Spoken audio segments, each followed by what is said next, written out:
Je veux que vous fassiez attention pendant que je passe en revue ces points qu'on a ici. Il y a 4 extraits différents que j'ai sélectionnés.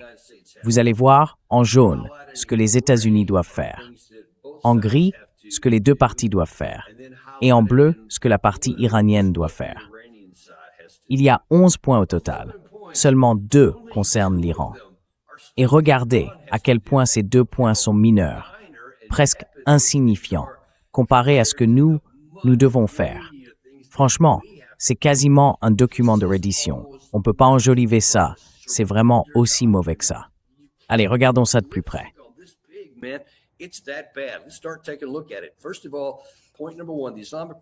Tout d'abord, point numéro 1.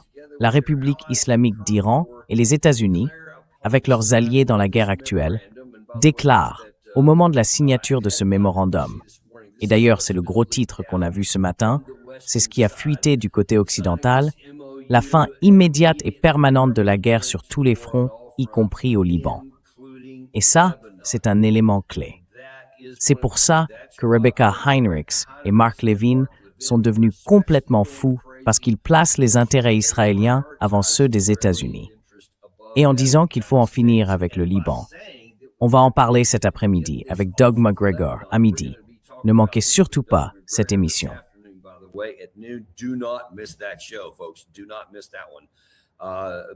Ne ratez pas celui-là parce qu'il va parler de beaucoup de choses, surtout à propos de Netanyahou. Mais on peut très bien imaginer, sans même regarder quoi que ce soit, que pour l'Iran, voir Israël engagé dans un conflit avec des troupes au sol dans le sud du Liban et un plan de bataille encore loin d'être terminé à Beyrouth. Demander à Israël de s'arrêter et de se retirer, c'est presque inimaginable à l'intérieur du pays. Donc, c'est une situation qu'ils vont devoir essayer de gérer. Mais attendez, regardez, je vais vous montrer. Voici le président Trump qui parle de la question israélienne. Gary, lance celui-là. Non, pardon. Non, prenons plutôt celui qui s'appelle Keen Doubts, le deuxième extrait.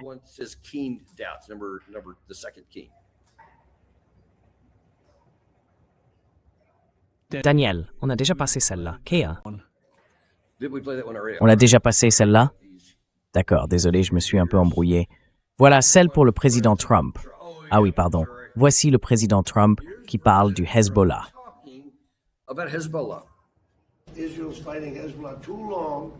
Israël se bat contre le Hezbollah depuis trop longtemps. Et il y a beaucoup trop de morts. Et franchement, on n'a pas besoin de raser un immeuble à chaque fois qu'on cherche quelqu'un, parce qu'il y a beaucoup de gens dans ces immeubles. Et je peux vous dire qu'ils ne sont pas tous du Hezbollah. J'ai d'ailleurs suggéré à Israël de laisser la Syrie s'occuper du Hezbollah. Parce que, pour être honnête avec vous, je pense qu'il ferait un meilleur travail.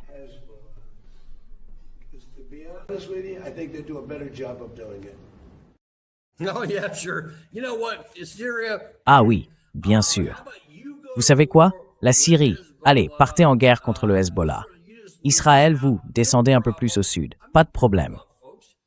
Franchement, soyons sérieux. C'est complètement déconnecté de la réalité. Si vous êtes pro-israélien, ou si vous êtes israélien tout simplement, je comprends que ça vous mette en colère. Parce qu'en gros, Trump dit, oui, partez, on s'en va. Mais on ne fait pas ça, pas en pleine guerre. Ce serait incroyablement difficile, voire carrément impossible. Et ensuite, changer de ton et dire, vous savez quoi, ce serait même bien si un autre pays intervenait. C'est juste insensé.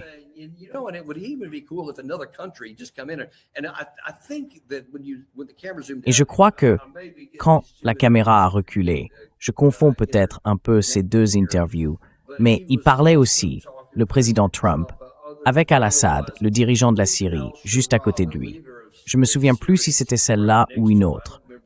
Mais en tout cas, c'était dans ce contexte-là. Mais imaginez Al-Assad disant « Attendez, quoi, vous voulez que j'entre en guerre contre le Hezbollah ?» Il n'y a aucune chance qu'ils fassent ça. D'abord, ils n'en ont pas la capacité militaire. Et puis, pourquoi voudraient-ils aller aider Israël et se battre à sa place, juste pour qu'Israël puisse rentrer chez lui? C'est complètement déconnecté de la réalité.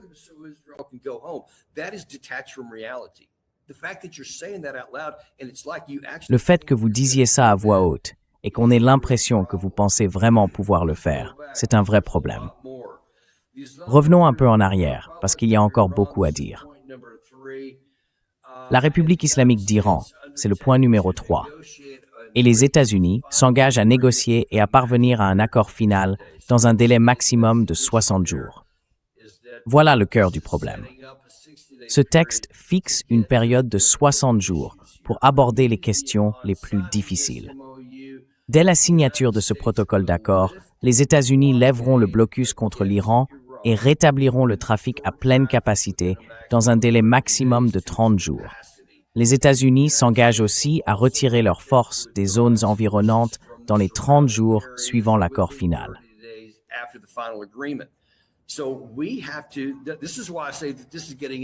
C'est pour ça que je dis que tout ça commence à ressembler à un document de reddition, parce qu'on va devoir dire ça dès le départ, ou au plus tard dans les 30 jours suivant la signature de l'accord. Donc quand on sera dans la phase 2, quand on essaiera d'y arriver pour négocier tout ça, on devra lever notre blocus pour que tout le pétrole iranien puisse sortir. Bien sûr, le côté iranien fera la même chose, et ça veut dire que tout le pétrole arabe qu'il bloquait jusque-là pourra aussi circuler. Donc d'un côté, c'est une bonne chose, mais ça nous oblige à reconnaître tout ce qu'on a fait jusque-là. Souvenez-vous, on vous l'a déjà montré plusieurs fois. Au début, le président Trump avait dit que les gardiens de la révolution devaient se rendre ou faire face à une mort certaine et qu'on allait provoquer un changement de régime. Reid, il avait dit, Marat and Sean régime.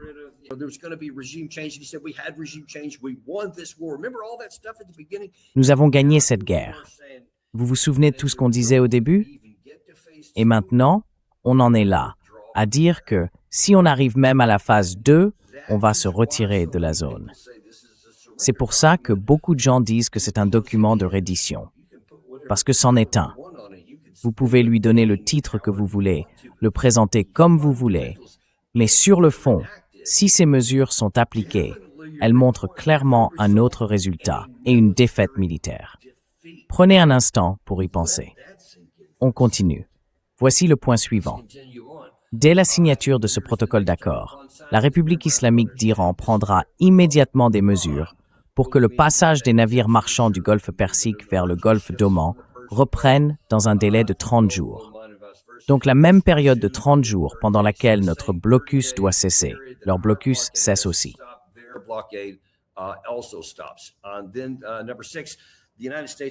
Alors, numéro 6. Les États-Unis s'engagent, avec leurs partenaires régionaux, celui-là est important, à élaborer un plan global, approuvé par les deux parties, pour la réhabilitation et le développement économique de la République islamique d'Iran, tout en garantissant un financement de 300 milliards de dollars. Et ça, c'est une pilule amère, parce que ça rappelle la Première Guerre mondiale, quand les Allemands ont dû payer des réparations de guerre. Seul le camp vaincu paie des réparations. Et si le président Trump a accepté ça, si c'est vrai, alors c'est la plus grande reconnaissance d'une défaite militaire, d'une défaite stratégique qu'on puisse imaginer. C'est d'ailleurs quelque chose que Jack Keane a aussi relevé. Et Gary a diffusé cet extrait, Keane, chez Hannity. Voilà ce dont il parlait hier soir dans l'émission, à propos de ce sujet.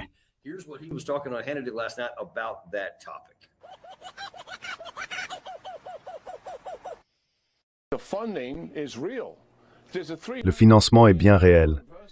Il y a un fonds d'investissement de 300 milliards de dollars. Et franchement, peu importe d'où vient l'argent. S'il ne vient pas des États-Unis, je comprends. Bien sûr qu'il ne devrait pas. Mais il ne devrait venir de personne. Quand on a aidé l'Allemagne et le Japon à se relever, les nazis n'étaient plus au pouvoir. Les impérialistes japonais non plus.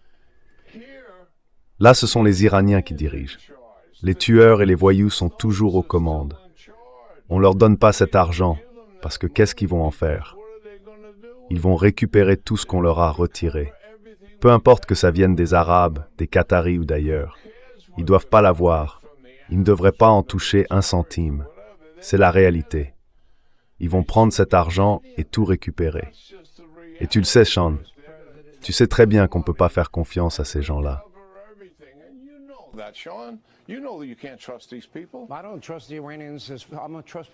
Je ne fais pas confiance aux Iraniens. Moi, je suis quelqu'un de confiant, mais qui vérifie toujours.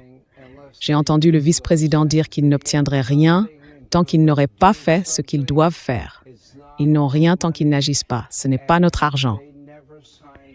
Et ils n'ont jamais signé d'accord autorisant le Qatar à leur verser le moindre centime. Il a dit qu'ils ouvriraient la porte si plus tard des pays arabes veulent investir. Mais seulement s'ils commencent à tenir les promesses qu'ils prétendent avoir faites.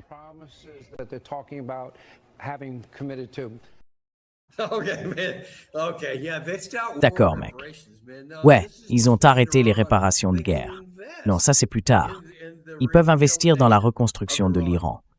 Donc, soyons très clairs ici. Ce qu'il vient de dire, ne ratez pas ça. Il essaie encore une fois de maquiller la réalité. Sauf que là, c'est plus un cochon. C'est une carcasse.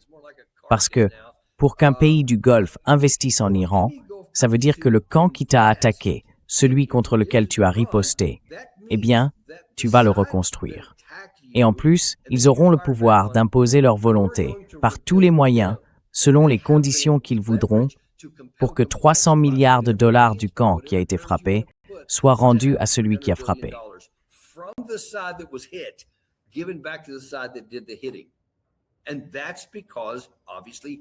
Et c'est parce que, évidemment, c'est nous qui avons allumé l'incendie. On les a frappés les premiers. Et ensuite, ils ont répliqué. Exactement comme je vous l'avais montré dans les mois qui ont précédé cette guerre, surtout les semaines avant, en disant « Voilà ce que les Iraniens disaient qu'ils feraient. » Et ils ont fait exactement ce qu'ils avaient annoncé.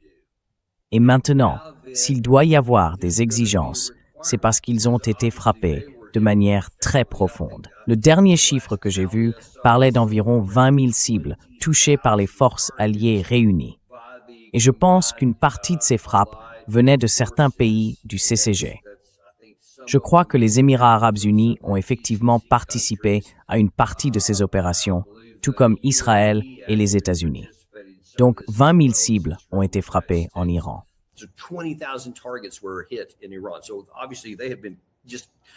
Évidemment, ils ont été complètement dévastés, surtout sur le plan économique.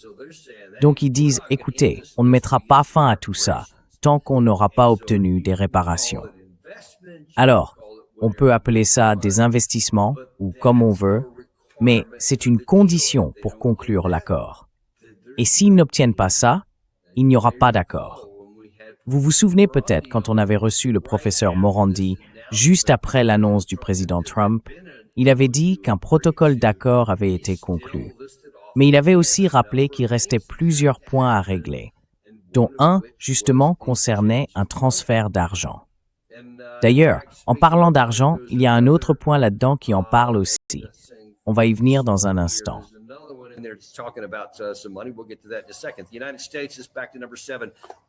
Les États-Unis, revenons au point numéro 7, s'engagent à mettre fin, selon un calendrier qui sera défini dans le cadre de l'accord final, à tous les types de sanctions actuellement imposées à la République islamique d'Iran.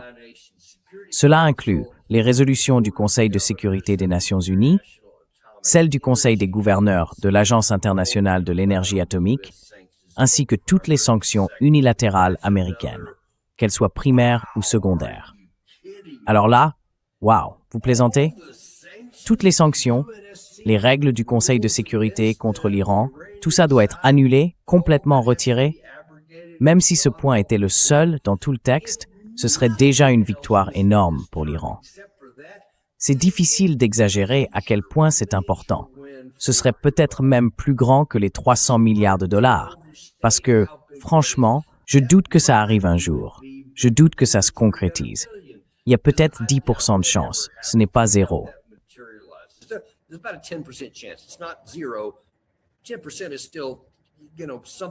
10%, c'est déjà quelque chose, mais il y a tellement de vent contraire à ça. Franchement, ça m'étonnerait que ça arrive. Mais alors, si jamais il incluait la levée de ces sanctions et que toutes les résolutions du Conseil de sécurité de l'ONU étaient retirées, ce serait incroyable. Et là, tous ces gens, comme Mark T. Sen, Jack Keane, Rebecca Heinrichs, Keith Kellogg et j'en passe, ils deviendraient fous. Leurs cheveux prendraient feu, leur tête exploserait, je ne sais pas. Ils ne pourraient tout simplement pas comprendre qu'on soit allé en guerre contre l'Iran et qu'ils en sortent plus forts. Parce que comprenez bien, même en dehors du plan militaire, sur le plan financier, si à la fin de tout ça, ils se retrouvent dans une situation où toutes les règles de l'ONU sont levées, toutes les sanctions sont levées, que leur régime tient toujours, que les gardiens de la révolution existent encore, même et qu'ils ont toujours une marine, même après avoir perdu 158 navires.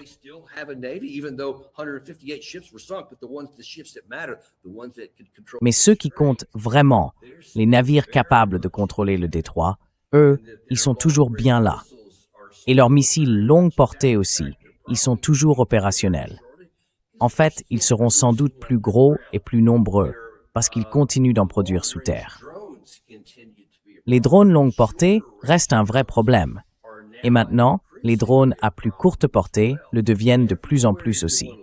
Où que vous regardiez, ils sont aujourd'hui beaucoup plus forts qu'avant, militairement, économiquement et géopolitiquement. Et je vous le dis, une fois que la poussière sera retombée, si une version quelconque de tout ça se réalise, ou si l'Iran tient simplement plus longtemps que nous, et qu'on essaye d'y retourner pour se battre à nouveau. Et je vous garantis que la même chose se reproduirait si on le faisait une deuxième fois. Leurs valeurs et le respect qu'ils inspirent dans le monde grimperont en flèche, tandis que les nôtres s'effondreront.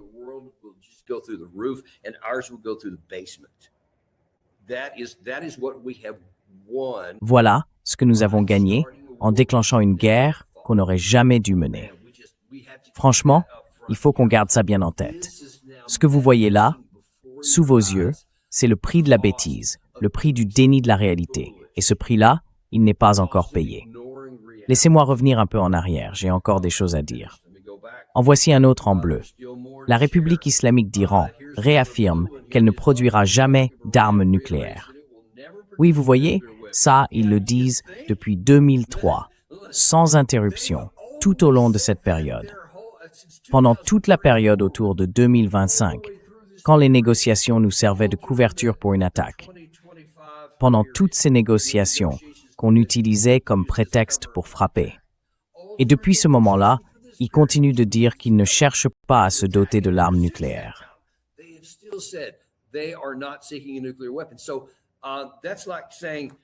Donc c'est un peu comme dire, écoute, j'ai besoin que tu déclares que tu tiens un surligneur jaune. D'accord, je déclare que je tiens un surligneur jaune. Ça ne coûte littéralement rien. Donc j'ai cette ligne en bleu. C'est l'une des deux grandes choses que l'Iran est censé faire. Et pourtant, ce n'est même pas un vrai sujet, parce qu'ils l'ont déjà fait. Donc ça ne leur coûte absolument rien. Ils peuvent le déclarer comme ils veulent, toute la journée, s'il faut. C'est l'un des rares points de cette liste. Mais il y en a d'autres, plus importants. En voici un. Celui-là est en gris. C'est ce que les deux parties sont censées faire. Le point numéro 9. La République islamique d'Iran et les États-Unis conviennent que dans l'attente d'un accord final, ils maintiendront le statu quo. Autrement dit, même après la signature.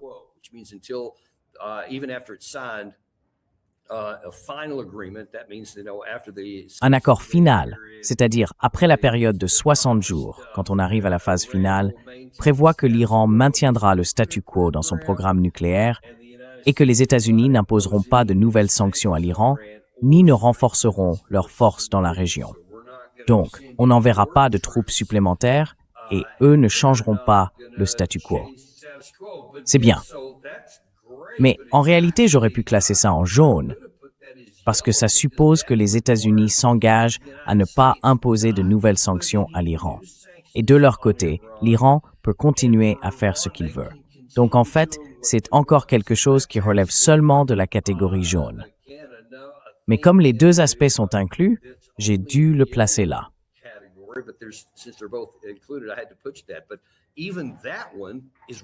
Mais même celui-là est vraiment contraire à ce qu'on voudrait. Et c'est encore pire. Le point numéro 10. Les États-Unis s'engagent à ce qu'immédiatement après la signature de ce protocole d'accord et jusqu'à la levée des sanctions, le département du Trésor américain accorde des dérogations pour les exportations de pétrole brut iranien, de produits pétrochimiques, de leurs dérivés, ainsi que pour les services liés au pétrole, y compris la banque, l'assurance, le transport, et ainsi de suite. Encore une fois, les États-Unis s'engagent à le faire immédiatement après la signature. Donc, même si certaines sanctions, on n'en imposera pas de nouvelles, et que d'autres ne seront levées qu'à la toute fin, sur tout ce qui concerne l'énergie et les infrastructures, c'est immédiat. C'est justement l'un des points que le professeur Mirandi n'a cessé de nous répéter. Et voilà, si c'est bien le document qui a fuité, encore une fois, par des gens proches de l'administration.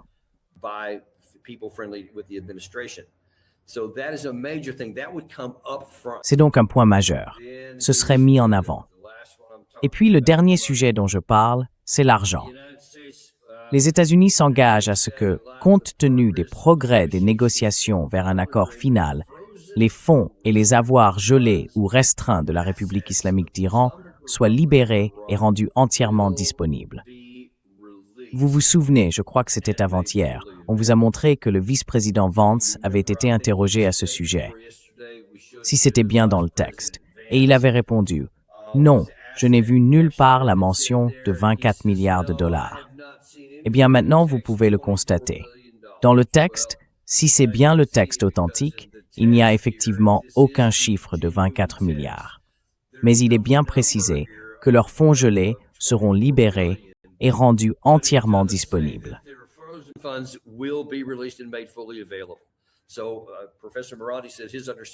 Le professeur Mirandi dit qu'à sa connaissance, on parlerait d'une somme comprise entre 10 et 12 milliards de dollars et que le reste viendrait plus tard. Donc il y aurait un certain processus à suivre pour ça. Mais encore une fois, comme pour la levée des sanctions, il faut de l'argent versé dès le départ. Parce que c'est ce que l'Iran répète à qui veut l'entendre. Ces étapes initiales sont indispensables. Justement parce que nous avons détruit la confiance, parce que nous avons menti tant de fois sur nos intentions. Du coup, maintenant, ils veulent avoir quelque chose de concret en main avant de passer à l'étape suivante. La bonne nouvelle, de notre point de vue, c'est qu'apparemment, ils sont encore prêts à avancer par étapes. S'ils obtiennent quelque chose au début, ils continueront à faire d'autres pas ensuite.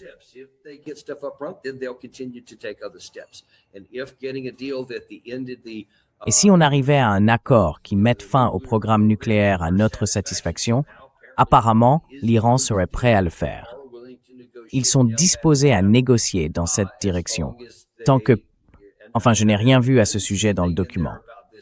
L'une des différences, c'est que la partie iranienne disait, dans sa version de l'accord, qu'elle garderait le contrôle du détroit d'Ormuz.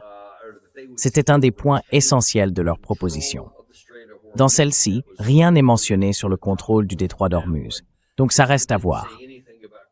C'est l'une des rares vraies différences majeures entre le document iranien en 14 points, qui a fuité, et le document américain en 11 points, qui a été publié. C'est aussi un point que le président Trump doit expliquer. Mais il reste encore juste quelques éléments à aborder.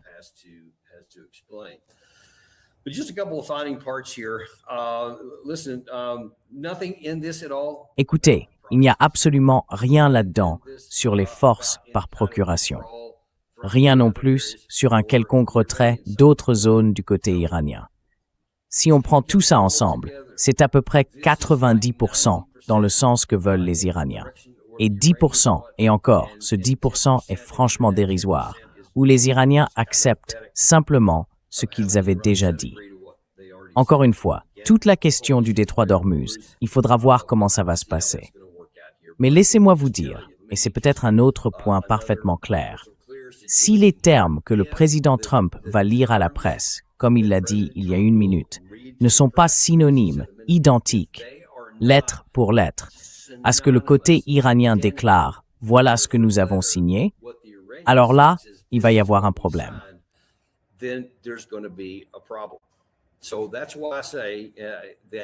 C'est pour ça que je dis que quand Trump publiera ce document, ça va faire des étincelles. Parce que soit toutes ces personnes que je viens de mentionner, et bien d'autres du côté américain, vont devenir folles si une version de ces passages, surtout tous ces passages surlignés en jaune qu'on a vus, se retrouvent dans le texte. Les gens vont dire « Tu as perdu la tête ». Ces partisans, eux, vont dire Tu as perdu la tête. Tu t'es rendu à l'Iran. Ras. Et si ces passages n'y sont pas, alors ce sera le camp iranien qui dira « Tu as perdu la tête. Ce n'est pas ce que tu as signé. Une fois de plus, tu as violé les usages diplomatiques en nous mentant. Ce n'est pas ce qu'on avait convenu. Donc, la guerre continue. »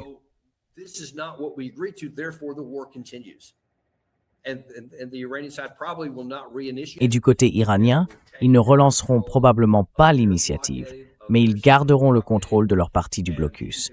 Et les difficultés économiques des États-Unis vont continuer à s'aggraver. Et ensuite, le président Trump se retrouvera dans une position. Et là, que fait-on? On y retourne et on soumet à nouveau? On finit par accepter ces conditions? On écoute les partisans, les chacals, et on reprend les combats pour aggraver encore le coup pour nous. Vous voyez, il s'est enfermé dans un cercle incroyable. Il ne peut tout simplement pas en sortir. Parce que, en voulant conclure cet accord le jour de son anniversaire, pour pouvoir fêter ça, vous vous souvenez de ce message que j'avais posté sur Truth Social, où il disait qu'il était le plus grand président de tous les temps.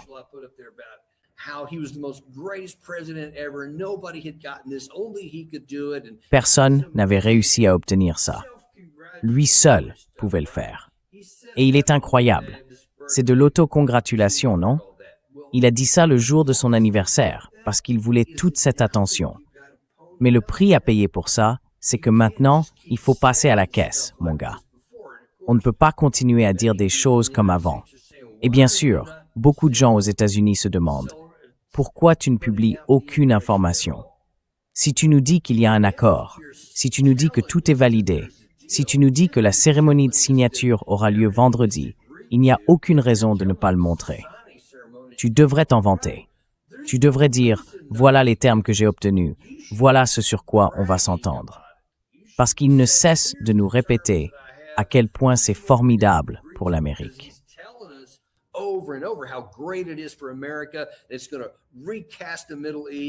Ça va redessiner le Moyen-Orient. Ça va être encore plus grand à l'avenir et tout ce genre de choses.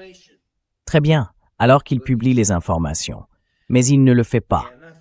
Et je pense qu'on comprend pourquoi. À mon avis, il y a une raison pour laquelle cette liste de termes a fuité. C'est parce qu'il y a, dans son administration, des gens proches de lui qui le détestent et qui veulent que ça sorte pour que ça paraisse le plus mauvais possible. Et, afin qu'il ne signe pas, vendredi. Je pense que c'est le scénario le plus probable. On a déjà vu beaucoup de choses de ce genre ici, à Washington ces dernières années, et surtout depuis que Trump est revenu au pouvoir. Dans le renseignement, dans l'armée, et maintenant avec ce câble diplomatique. Donc on verra bien comment tout ça va se terminer. Mais écoutez, il y a encore beaucoup à dire sur ce sujet.